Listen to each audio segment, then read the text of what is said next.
En un futuro cercano, y a consecuencia de distintos efectos climáticos, el nivel del mar comenzó a subir de manera alarmante, empezando a sepultar bajo las aguas numerosas zonas costeras del planeta, situación ante la cual dos empresas tecnológicas se erigieron como salvadoras y emplearon sus recursos y sus conocimientos en robótica para generar un sinfín de trabajadores mecánicos que levantarían los cimientos de nuevas ciudades en alturas más seguras y que contendrían dentro de lo posible al problema en ciernes. En décadas posteriores, las secuelas de esa catástrofe han provocado un cambio en el orden mundial, y tanto la empresa estadounidense Bergen como la japonesa Amada se han terminado convirtiendo en más poderosas que los mismos gobiernos que se ayudaron de ellas para combatir aquella crisis. La pobreza se ha disparado en todos aquellos territorios que quedaron a merced de las aguas, y en las nuevas ciudades, a salvo, viven las élites rodeadas de servidumbre robótica como algo común,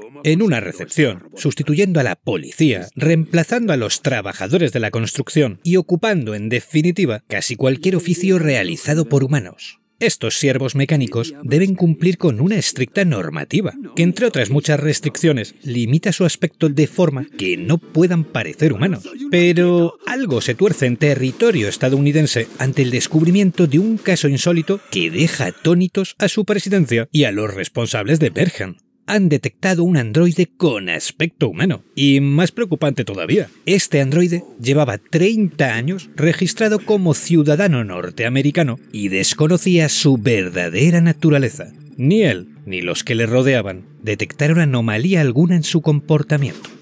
Tras una intensa reunión y tras dar fe de que cualquiera puede ser un androide simulando humanidad, los allí presentes determinan que solo existe alguien, aparte de ellos mismos, con la capacidad de crear esos droides con tejido humano y una inteligencia artificial tan sumamente avanzada, Amada Corporation. Por lo que ordenan a sus socios poner en marcha una misión de infiltración secreta en la que entra en juego una de las muchas unidades Óxido repartidas por el planeta. Soldados entrenados contra este tipo de situaciones, y cuyo rumbo hacia las nuevas costas de Japón dará inicio al juego.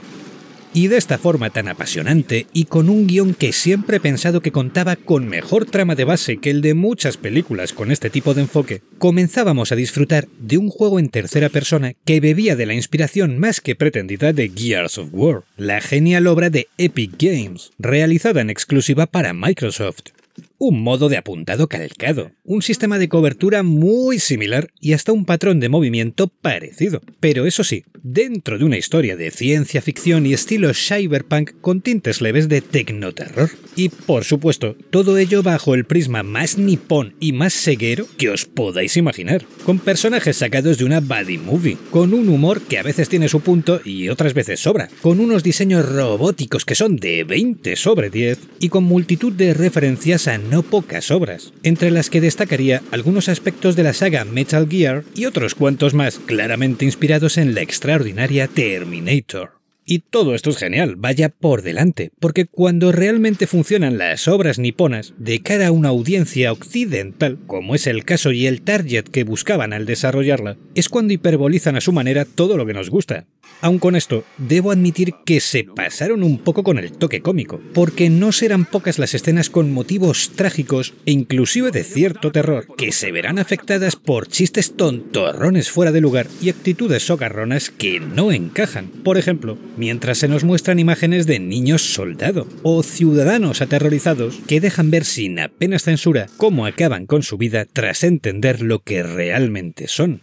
Y ya aviso también de esto, es un juego con escenas bastante crudas. De ahí también que el carácter cómico a veces rompa con lo que nos están narrando. Avisado esto, Binary Domain aporta algo más que un trasfondo y un diseño conceptual futurista sobre la base de Gears of War, implementando un sistema de comunicación con los compañeros de equipo que elegiremos en determinados momentos del juego y que no funciona muy bien, debo decir, pero que resulta meritorio, porque se vale de los botones del pad o del micro, pudiendo dar órdenes y respuestas de viva voz. Además, se vale de numerosas escenas de acción a toda velocidad, ya sea cayendo por tuberías en plena huida, disparando desde vehículos en marcha mientras nos persiguen gigantes mecánicos o inclusive a los mandos mandos de una moto de agua, sin olvidar momentos sobre engendros diversos y situaciones con armas montadas a modo de escenas on rails. Y si bien la obra de Epic ya incluía algunos de estos aportes, aquí tienen un mayor peso y aparecen con mucha más frecuencia.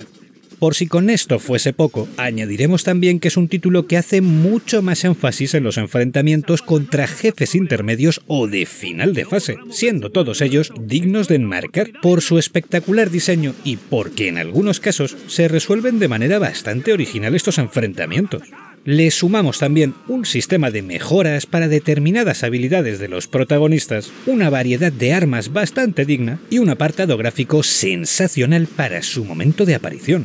La verdad es que contiene todo aquello que le pedirías a la vieja Sega, que mole, pero que no se tome demasiado en serio, que luzca de perlas, que contenga un diseño nunca visto y que en determinados momentos sea inevitable soltar un ¡madre mía! O un ¡joder! Sobre todo, y ya lo he apuntado levemente, es un videojuego que contiene unas calidades de diseño conceptual que están a otro nivel, principalmente en lo que se refiere a la apariencia y el comportamiento de los malditos robots asesinos que intentarán acabar con nosotros en todo momento. Y es que lucen como pocas veces se les ha visto en un videojuego, y cuentan con algunas pinceladas de genialidad como su animación, el detalle que muestran al perder piezas, cómo caminan sin rumbo o disparan a sus semejantes cuando les vuelas la cabeza y les provocas un cortocircuito, y la que sin duda es mi favorita, y por eso mencionaba al principio a Terminator, como los muy sintéticos se arrastran por el suelo y sin piernas si hace falta para acabar contigo, mientras te miran fijamente con esos ojitos rojos tono satán que parecen diseñados por la mismísima Skynet. Es espectacular en no pocos sentidos, cuenta con escenas terroríficas y bastante adultas, jugablemente funciona sin llegar nunca a ser perfecto, pero sin hacer mal nada que sea importante a los mandos, y la trama es lo suficientemente potente como para que quieras saber más, además de contener a uno de los mejores compañeros de equipo jamás diseñados en videojuego alguno, el roboto Franchute Caín, que es genial por culpa del acento francés que le han plantado y que se potencia aún más por culpa de ese pañuelo rojo que lleva al cuello y gracias a una personalidad que navega entre la máxima caballerosidad y la chulería de fondo. Es un puto crack.